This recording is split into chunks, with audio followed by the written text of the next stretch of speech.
So sa pagbuo ng Golden State Warriors ng kanilang panibagong lineup sa darating na season, halos kapansin-pansin ang kakulangan nila ng sentro sa kanilang team. Dahil sa kanilang official lineup, tanging si Draymond at Kevon Looney lamang ang nagpapalitan para sa center position.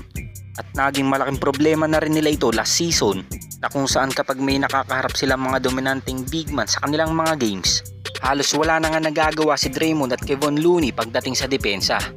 Kaya naman sa panibagong pagpasok ng Golden State Warriors sa seasong ito, suwestyon na nga ng iilang mga eksperto at mga fans na maaaring maulit lamang ang nangyari sa Warriors last season, na kung saan hindi nga sila nakapasok sa playoffs dahil sa kakulangan nila ng size at katulong ng two-time MVP na si Stephen Curry.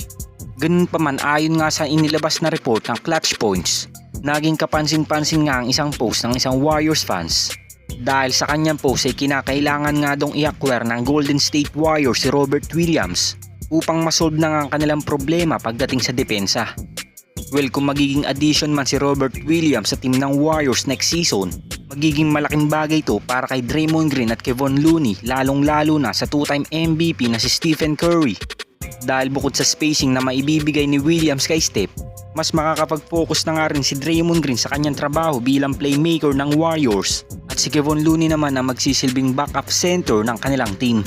So si Robert Williams ang ay kasalukuyang nasa team ng Portland Trail Blazers at naging kandidato din ito sa trade market. Ngunit hanggang ngayon ay wala pa ring mga teams handang makipag-trade sa player na ito dahil sa issue ng kanyang mga injury. Well, sa status naman niya ngayong off-season, fully healthy na nga daw ito ayon sa medical staff ng Portland Trail Blazers. At wala pa rin pagbabago sa desisyon ng kanilang front office dahil pilit pa rin nilang ite-trade si Robert Williams upang magkaroon sila ng mga batang players na makukuha sa NBA draft. Kayo mga Lods, sang-ayon ba kayo sa ideyang itong kunin ng Warriors si Robert Williams next season? Comment down below lang mga Lods.